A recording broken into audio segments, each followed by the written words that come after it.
এই তিন কথা।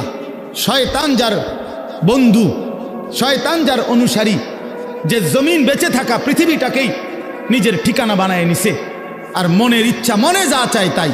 আল্লাহর বিধান, রসুলের বিধান, কোরআনের বিধান বলতে কিচ্ছু নাই। আমার মনে যেটা চায় আমি তাই করব। প্রিয় বাপ, রাগ হইও না।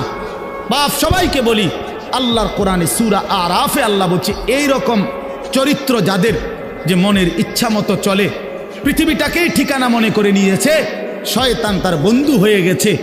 খোদার কসম, আল্লাহর কসম, আল্লাহ বলছে ফামাসালুহু কামাসালিল কালব। কোরআন শরীফের আয়াত। আল্লাহ বলছে ওই ব্যক্তির উদাহরণ কুত্তার মতো, কুত্তার মতো, কুত্তার মতো, কুত্তার মতো।